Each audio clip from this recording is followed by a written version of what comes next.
संगीत रागी जी, अब दो बातें, मैं फिर दो बातों को लेकर आपके पास आ रही हूँ। पहली बात तो ये कि कहीं ऐसा तो नहीं कि मुस्लिम यादव समीकरण ही समाजवादी पार्टी से छिटक जाए, वो ब्राह्मणों को लुभाने के लिए चल रहे हैं। क्योंकि कुछ तस्वीरें मुझे याद आती है जब अखिलेश यादव को जालीदार टोपी में हमने देखा, और अब एक तस्वीर दिखाई देती है कि जब अखिलेश यादव तिलक लगाते हैं, हाथों में फरसा पकड़ते हैं।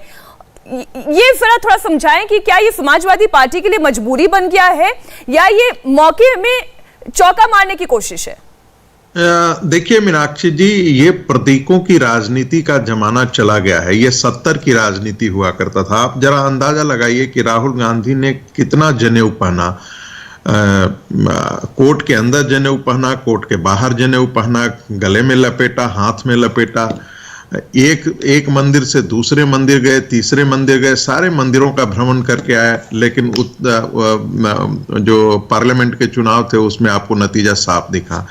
तो हिंदू समाज भी ये बेहतर तरीके से ये बात जान गया है कि समाजवादी पार्टी शासन होने का मतलब उत्तर प्रदेश में एक फिर से मुसलमानों का शासन, अपरोक्ष तौर पे मुसलमानों का शासन खड़ा हो जाएगा उत्तर प्रदेश में। फिर से मुजफ्फरनगर जैसे दंगे होंगे। ये दंगा रहित प्रदेश जो बना है वो दंगा सहित प्रदेश में खड़ा हो जाएगा आने वाले दिनों में। बीएसपी की सत्ता में यदि आती है तो वही स्थिति यहां भी रहेगी, क्योंकि मुस्लिम दबाव इन पर बहुत ज्यादा भारी रहता है।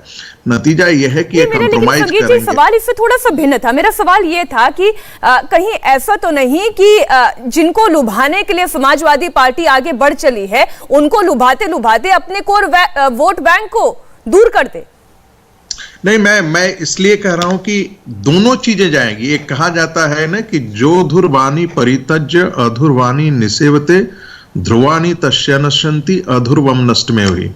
जो निश्चित को छोड़ करके अनिश्चित की तरफ जाता है तो उसका जो निश्चित है वो भी खत्म हो जाता है, और अनिश्चित तो पहले से ही अनिश्चित है। तो इसमें कोई दो राय नहीं। आज के दिन में जो ओबीसी का वोट बैंक था वो पहले ही यादवों से, समाजवादी पार्टी से छिटका हुआ था। ओबीसी का मतलब यादवी समाजवाद था समाजवादी पार्टी के लिए।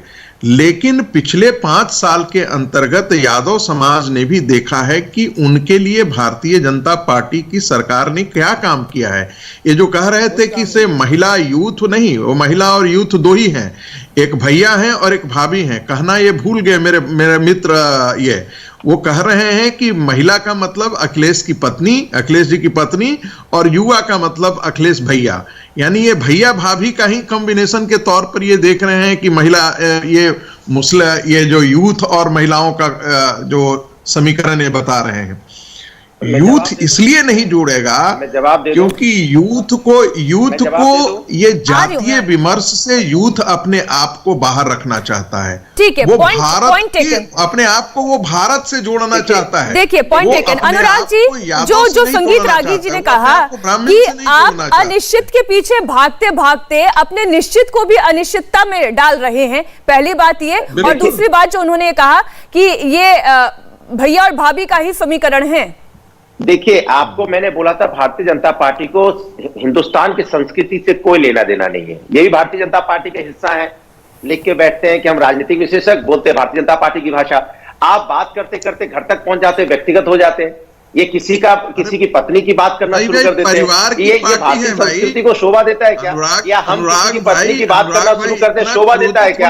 हमने महिला यूथ का मतलब मैं बोलने लग जाऊं शर्मा जी की पत्नी या आपकी पत्नी, पारिवारिक पार्टी को मैंने पारिवारिक पार्टी भाषा का इस्तेमाल करते, मुझे ये नहीं समझ में आता है। आप राजनीतिक बात बोलते बोलते बीजेपी की चापलूसी करते करते आप अनुराग भाई इतना क्रोधित होने की आवश्यकता नहीं है। मैंने तो भैया भाभी की पार्टी बोली है। महिला यूथ में आपको यही दिखाई पड़ रहा है? महिला भैया भाभी की पार्टी दिखाई पड़ती है। अरे महिला किसी की बहन भी होती है, परिवार की पार्टी बन जाती है, होती है, बेटी भी, चाचा भी सांसद, भतीजा भी सांसद, बहू भी सांसद, चक्कर में क्या होगा? परिवार के लोग भी सांसद, कि हमेशा व्यक्तिगत ऐसी पार्टी समाज को कैसे दिशा दे सकते हैं जो महिला यूथ का मतलब कि आप किसी के परिवार में घुस जाओगे? जो पार्टी अपने परिवार अनुराग जी के बारे में अंदाजा नहीं है। बात करो महिला यूथ का, तो परिवार में घुस जाएंगे, कमाल की बात है भाई। ठीक है, दोनों लोग एक साथ बोलेंगे, हम कैसे समझेंगे? अनुराग जी, अनुराग जी, तर्क दीजिए ना। मेरे दूसरे सवाल के जवाब पर आप आए।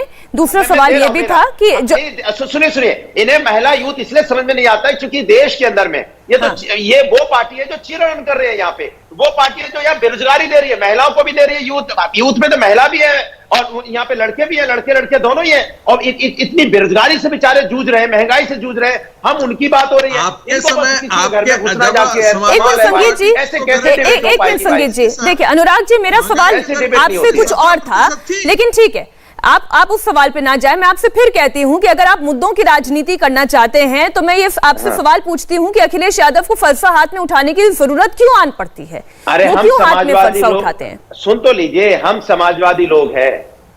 समाजवादी लोग समाज के हर वर्ग, हर जात, हर धर्म का सम्मान करने वाले लोग हैं। हम वो लोग हैं जो समाज के हर वर्ग का सम्मान करते हैं। अगर कोई भी वर्ग अपनी, अगर वो वहां मूर्ति लगा रहा है समाजवादी पार्टी के कार्यकर्ता, क्योंकि समाजवादी पार्टी के मुखिया है, तो उनको उसमें अपने कार्यकर्ता और अपने प्रोग्राम, अपने हर वर्ग का सम्मान करना दायित्व होता है। हर जाति धर्म का हमने बोला। हम भारतीय जनता पार्टी थोड़ी है कि यहाँ पे धर्मों में बांट के आपस में लड़ा के राजनीति करो। हम तो वो लोग हैं जो हम तो वो लोग हैं जो हम लोग वाल्मीकि का भी मंदिर बनाते हैं, वाल्मीकि जी के यहाँ भी जाते हैं, फरसा भी उठाते हैं, यहाँ तीर धनुष भी उठाते हैं और बांसुरी भी बजाते हैं, और कहो तो बजा दूं। अगर ऐसा नहीं है कि हम लोग इनमें तो ये मुंह बाए बैठे हैं जो शर्मा जी ऐसे करके मुंह बाहर है। बांसुरी का मतलब बांसुरी क्या होती है? व्यक्तिगत टिप्पणी मैं इसीलिए मैं एक्सपोज करना चाहता हूँ। बांसुरी बजा देंगे? मूर्ख आदमी बैठा हो तो क्या करे? सत्संग में जब मूर्ख बैठ जाते हैं तो ऐसी ही बातें करते हैं ना। बांसुरी देखिए बार बार जो ये जो संस्कृति और ये सभ्यता और इसकी बात होती है ना, तो मैं तो एक छोटी सी बात कहती हूँ, मैं अनुराग जी एक छोटी सी बात कहती हूँ, संस्कृति और सभ्यता डिबेट में भी अगर हम बनाए रखें तो ये भी हमारी परंपरा को आगे ही बढ़ाएगा। तो ठीक है, थोड़ा सा संयम के साथ हम सभी चर्चा करते हैं। छोटा सा सवाल संगीत जी, छोटा सा सवाल तो मुझे फैजान जी के पास भी जाना है। संस्कृति खराब करने की हम तो बता रहे थे कि संस्कृति का सम्मान होना चाहिए। किसने शुरुआत की? बीजेपी ने शुरुआत की। मीनाक्षी जी, अखिलेश जी राजनीति कर रहे हैं, बहुत अच्छी बात है। भगवान राम के मंदिर का उद्धार हो चुका है, काशी विश्वनाथ 90% उद्धार किया जा चुका है, और इसका दोनों का श्रेय भारतीय जनता पार्टी को जाएगा। मैं गलत बात कह रहे हैं, गलत बात कह रहे हैं संगीत राजी जी।